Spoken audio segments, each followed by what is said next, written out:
جولائی 2018 کے الیکشن سے کچھ ہفتے پہلے آپ کو جنرل باجوہ نے، جنرل فیض نے اور جنرل نوید مختار نے پرائم منسٹرشپ کی آفر کی تھی، کو ڈیل کرنے کی کوشش کی تھی، لیکن آپ کی ڈیل جو ہے وہ نہیں ہو سکی، آپ نے انکار کر دیا۔ 2018 سے الیکشن پہلے کی بات ہے جی، یہ بات درست ہے؟ یہ آپ کی بات، میری میٹنگ ہوئی تھی جنرل باجوہ سے، اور جنرل نوید مختار اس میں موجود تھے، اور جنرل فیض بھی غالب موجود تھے، میری میٹنگ ہوئی تھی۔ تو وہ آپ سے کیا ڈیل کرنا چاہ رہے تھے؟ ڈیل نہیں، اب میرا خیال جو آپ نے فرمایا وہ بالکل ٹھیک فرمایا۔ میں نے اینڈ میں یہ کہا تھا، اینڈ میں جملہ میں دہرا دیتا ہوں، جنرل باجوہ حیات ہیں، جنرل نوید مختار حیات ہیں، اور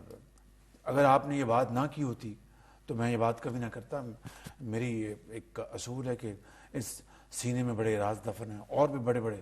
راز دفن ہیں، وہ میں قبر تک لے کے جاؤں گا، کیونکہ یہ پاکستان کے جہاں پر معاملات نیشنل انٹرسٹ جہاں پر ہو تو میں چونکہ یہ بات آپ نے کر دی ہے پبلکلی، تو میں نے اینڈ میں یہ کہا تھا کہ نواز شریف میرے بڑے بھائی ہیں، میرے باپ کی طرح ہیں، میرے لیڈر ہیں۔ میں کبھی کوئی ایسی بات، سیاست میں، جمہوریت میں اختلاف رائے ہونا یہ اس کا حسن ہے، تو میں جب کبھی اپنا پوائنٹ آف ویو تو میں ان کو دیتا ہوں بند کمرے میں، یا زیادہ سے زیادہ چھوٹی 2-4-7 لوگوں کی میٹنگ میں۔ یہ ان کا مہربانی ہے، کبھی وہ اس کو ایکسیپٹ کرتے ہیں، کبھی وہ نہیں کرتے، وہ لیڈر ہیں، ان کی مرضی ہے۔ لیکن اگر کوئی یہ سمجھتا ہے، میں نے جنرل باجوہ کا نام نہیں لیا، وہ بیٹھے تھے، جنرل نوید مختار بیٹھے تھے، جنرل فیض بیٹھے تھے، میں نے کہا تھا یعنی کوئی اگر یہ سمجھتا ہے کہ میں اپنے بھائی کو چھرا گھونپ کے وزیر اعظم بن جاؤں، میں نے کہا میں ایسی وزارت عظمیٰ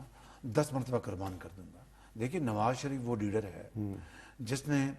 پاکستان کو ایٹمی طاقت بنایا، کرنے والے اللہ تعالیٰ کے ذات ہے۔ ذوالفقار علی بھٹو مرحوم سے یہ سفر شروع ہوا، اور تمام بعد میں آنے والے اپنا حکومتوں نے اپنا حصہ ڈالا، لیکن یہ ہما